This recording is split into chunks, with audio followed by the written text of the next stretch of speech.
Hi, Pokerhobbit here.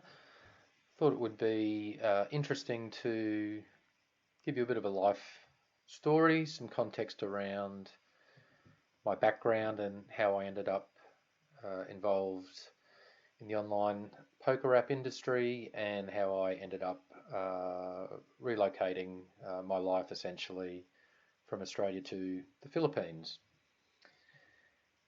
I guess during life, things happen, some good things, some bad things, and they lead us down a particular path. So, this is a path that I've walked, and I'll share that with you now.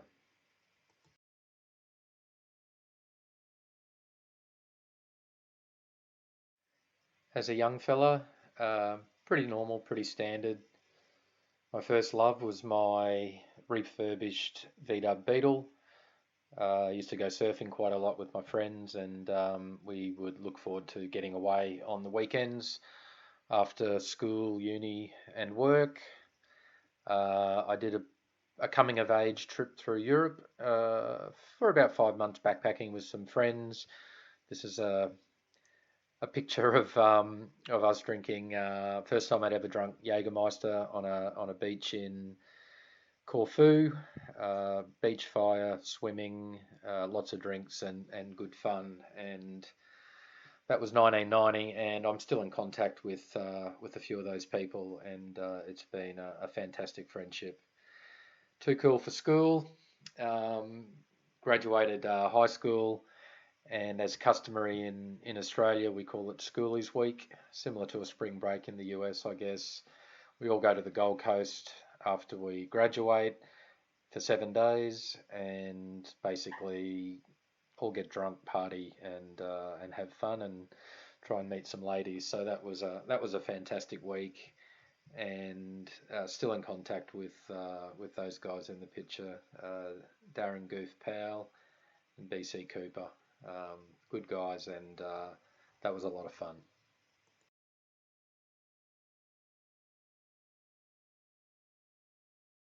My corporate dick phase. So I guess everyone has ambitions, as did I. I went to university. I came from a working class family who gave as much as they could financially, but I worked two jobs to put myself through university.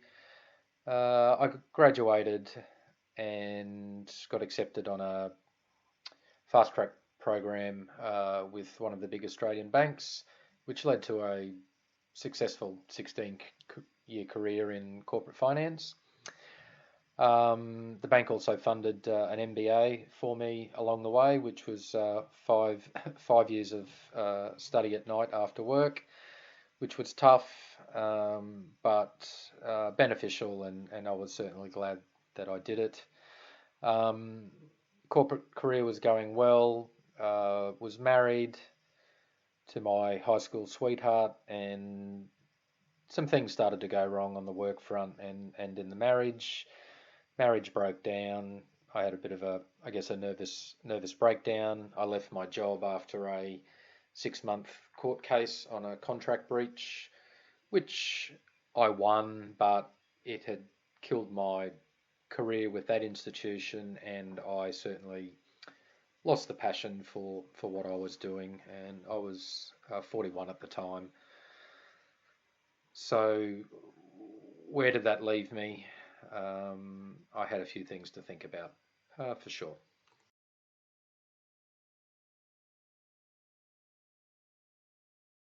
We all get to points in our life where we need to reassess things. My wife and I hadn't had children, um, but we had a lot of good memories and great times, and we still had a lot of respect for each other and remain friends today. I touched on the legal battle with my employer, lost the passion for it, and I basically wanted a fresh start. I guess giving up material things like fast cars, nice houses, buying expensive bottles of wine, and going to fine dining were things I thought would be difficult to give up. But in the end, they were materialistic and didn't really make me happy. Um, I was a bit of a financial life nit due to my upbringing, so from a working class family, never had a lot of money. Saw my mum and dad work really hard their whole lives. So I was pretty careful with my money. Was well paid, had a good career, had invested the money wisely in stocks and property in Australia. Had never been a gambler. I'm still not a gambler. Hadn't really been exposed to poker until I was about 37 years old, I guess, which is just local cheap pub poker tournaments, $20 buy-ins, a few beers, catch up with your friends, etc. So now at 41, my career was kind of in the toilet. I did have a reasonable asset base to work from, which was great, but I wouldn't class myself as rich. So I did some soul searching, and I needed a fresh start in a new country. I had become quite obsessed with poker, and I was looking to combine the new start with the aspiration of becoming a full-time poker player. I did some research and worked out I could probably live in Asia on about USD 1,500 a month. That'd cover all my living expenses. I was fortunate that my investments were generating a little bit more than that every month. So the pressure to beat the game was not there, which in some ways was negative because I was probably a little bit lazy because my winnings weren't required to pay rent and put food on the table.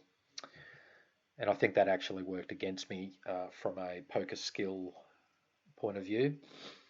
So I did some research, used it as an excuse, did a little bit of travel around Asia, and I settled on the Philippines. The poker scene was really good there. The live scene was great. The online scene was great. There were lots of casinos with licensed poker rooms. A good expat community throughout the Philippines. The level of English from the locals was exceptionally good, and the budget was where it needed to be. There were also lots of domestic travel options that were very cheap, and I could, fly from Manila to Thailand or Vietnam for US $50 whenever I wanted. And the tourism visa in the Philippines was the best in Asia. You can basically stay for 3 years and not leave, and just roll over your tourist visa every 60 days without leaving the country, and that was a big plus as well. And they had beautiful beaches like the ones in the top right hand corner. And it was close enough to Australia that, within 7 or 8 hours I could be back home and spend time with my parents and my brother and his family. And let's not forget, there were lots of pretty ladies in the Philippines, and I'm not a particularly good-looking fellow, but I felt like George Clooney when I arrived, and that was pretty funny. So it was a timely boost to my somewhat deflated ego at that point in my life. So that was nice.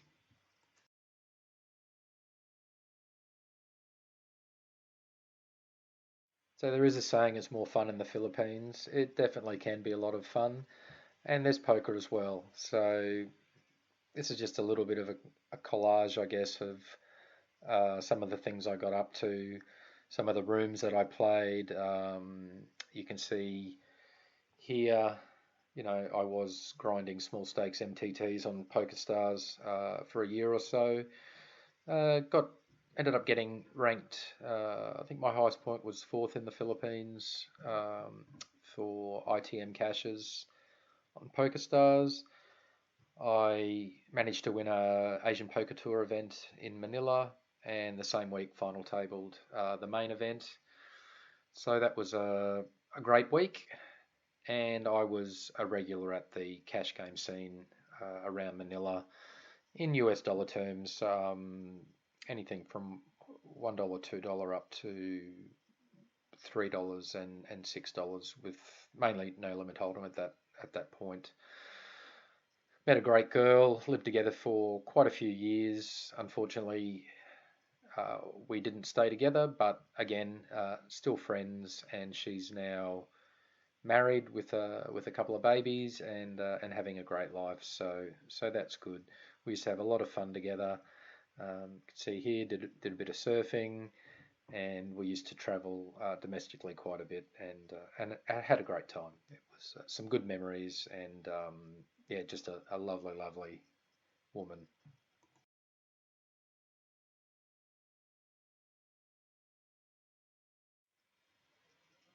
But a classic mistake, I guess, that a lot of us make. Made a fair bit of money in 1 week playing tournaments. Big boost to my bankroll, and normally that would be good. I was a little bit disappointed with myself because I am older. I should have known better, and I was a bit of a financial nit. But I got confident. I had local stakers contacting me, wanting to put me into other events, wanting me to travel around Asia, play in Macau, and follow the Asian poker tour around Asia. So I got caught up in the excitement. I did that for a little while.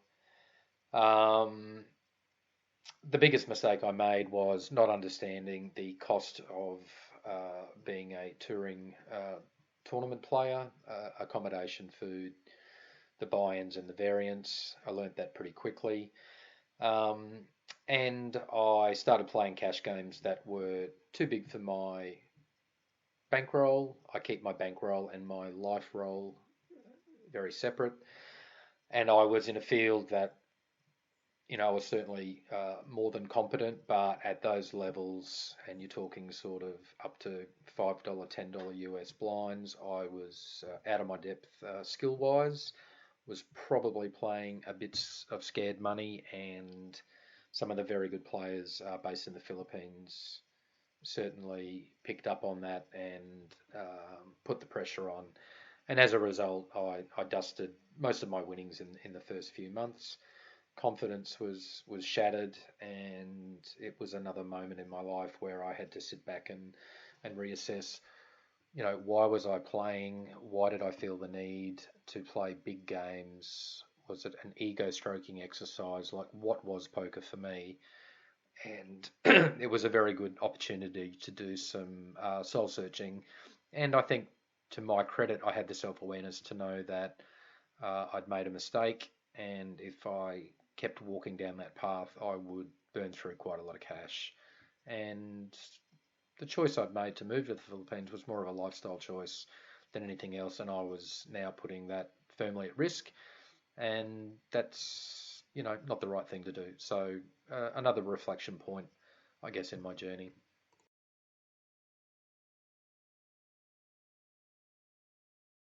Big fan of pros and cons lists, and I go through this process, every 6 months to 12 months, covering all sorts of things from where do I want to live, do I still, want to keep playing as much poker, where do I want to travel to, etc., etc.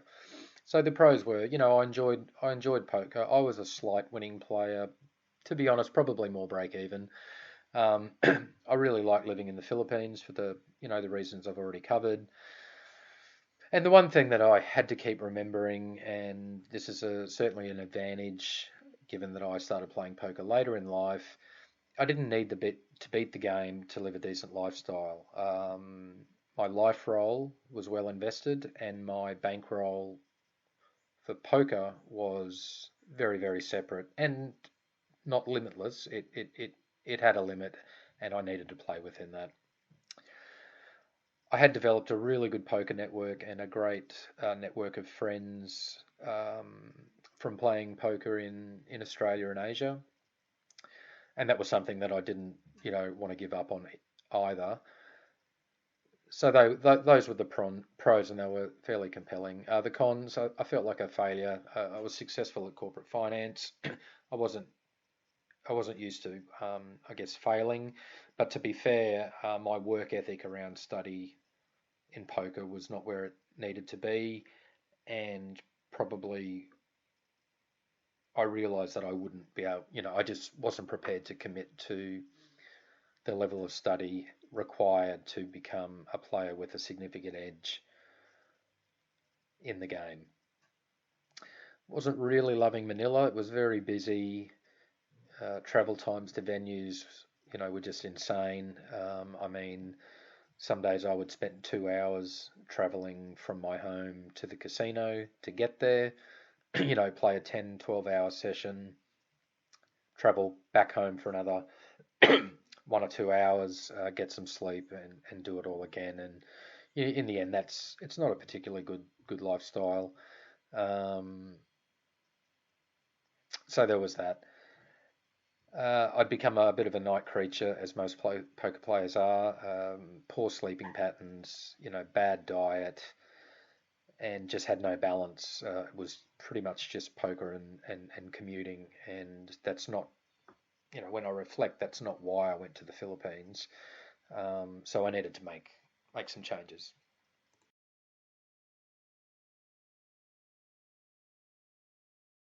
Made a decision, put my ego aside. We spoke about the study. I'd made the decision that I just wasn't prepared to commit to study. I was well rolled, and I didn't need to beat the game, to have a lifestyle. So I needed to, you know, rethink about those things and reset my aims, I guess. The other thing that was happening, the skill edge between players was becoming quite compressed. Lots of people were studying, so there were no really super bad players anymore, like in the good old days. And rake was always increasing, which is, as we know, the enemy of the full-time poker player. So I was falling out of love with the game a little bit, and that was only after 2 years of, I guess, grinding full-time. I had met a lot of great expats through the APT tour, and a lot of those guys were based in Angeles City, which is 2 hours north of Manila. I'd never been there on the basis that I'd heard that it was, a red light district. It was just go-go bars and prostitution and people getting drunk every night. And that's definitely a part of the subculture there, but there's a lot more to Angeles than that effectively one street in the city. So I went up and spent a month there living with a friend, decided I liked it, and made the move to relocate from Manila up to Angeles. Very laid back lifestyle and had everything that I could, that I needed. There were 3 poker rooms, so the live game was good. The games were a bit smaller, but they were regular. Again, a big expat community, so I rebalanced my life.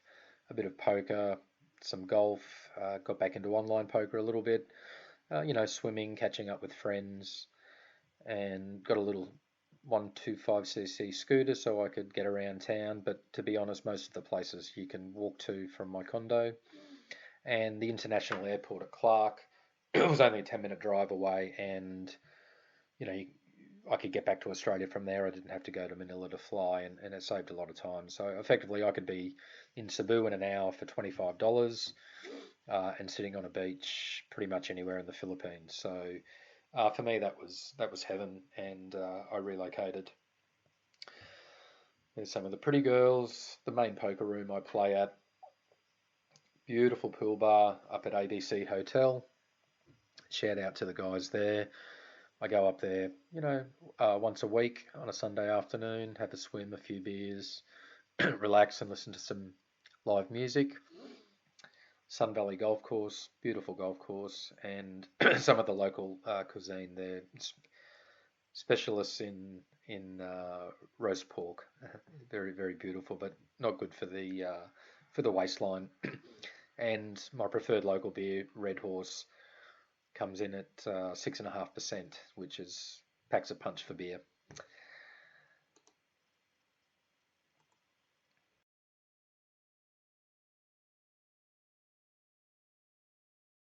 So what did my routine become?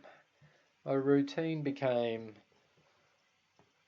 waking up in the morning in my condo, going for a swim, go to the local coffee shop, which was the end of the road, then around the corner, walking to the poker room to play from 11 o'clock until about 4 o'clock. I would go and play my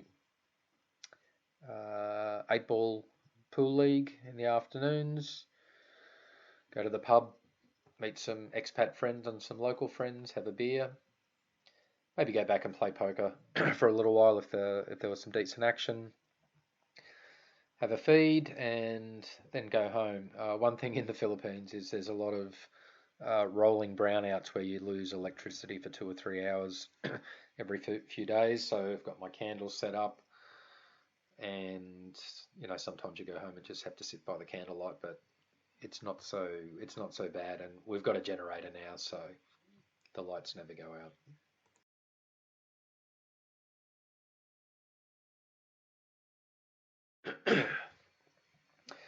But after a while, I got bored, and I felt a desire to reactivate my commercial juices. I was a bit of Groundhog Day. I was doing the same thing every day. My friends used to laugh at me saying, "How can you get bored doing that?" But believe me, it can get boring. So my drive to get back into business was not really driven by money, although you know earning some extra money is always nice. But I wanted to make something happen. I wanted to build something, and I spent 8 years at university, full time and part time, and these skills were largely left on the shelf and had been gathering dust. So I thought it was time to remotivate and try and find some business opportunities.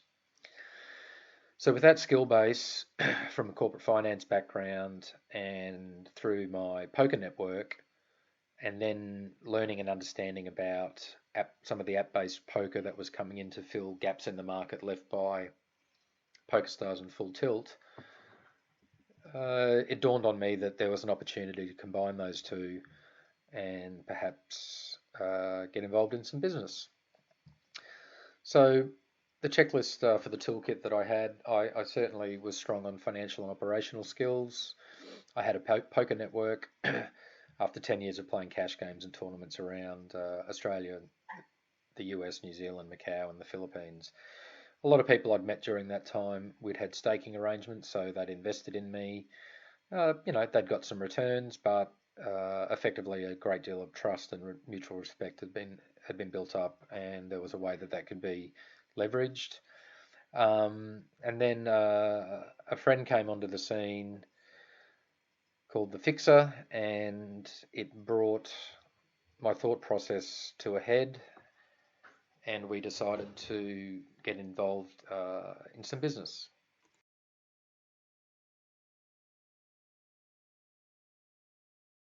And it was the Fixer factor.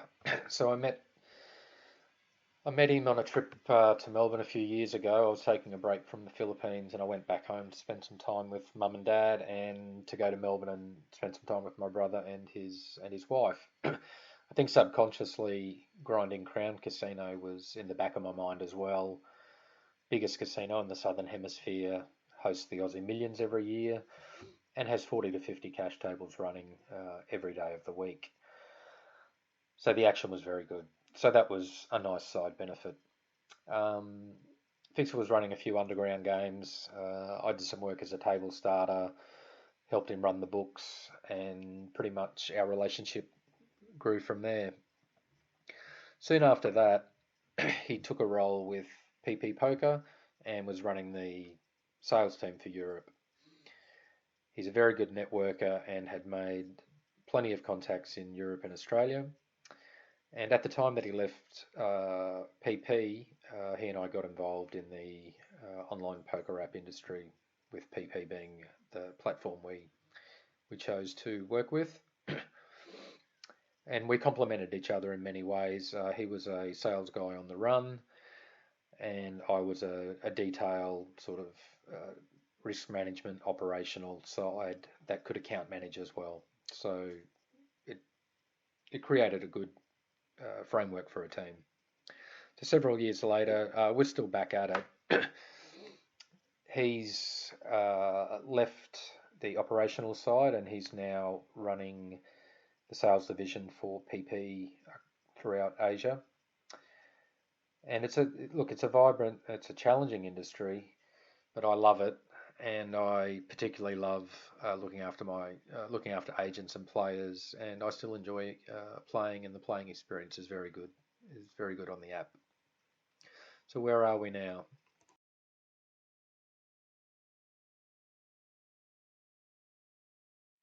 Involved in a few clubs: the Philippines, Australia, and Brazil. I also have a services website selling a few products, and one of the products is a very strong MIS tool that union heads and large clubs buy on a subscription basis, helps them track their business and make more educated management decisions about, you know, where's the rake coming from, the rake trend, which clubs are delivering, where's the money going. So there's losers and winners in every ecosystem. Where's who's winning the money, etc., etc. And there's some other complementary tools that go with that. But that'll form the basis of another video in a week or two. I'll talk about the online services part of the business, and of course, the three clubs, all in very good unions with professional union heads, fantastic action, and we support all our clubs with a 24-hour, 7-day-a-week service team. So the service levels and payment gateways are very good. So that's how I got to where I am, and the next few videos will be a little bit of playing content, but also some focus on the complementary services that we provide to the industry, which I think are very important and quite exciting. So thank you for listening, and hopefully you enjoyed it, get some insight into me, get to know me a little bit better, and I look forward to, providing some more content both from myself and from one of my colleagues in the UK.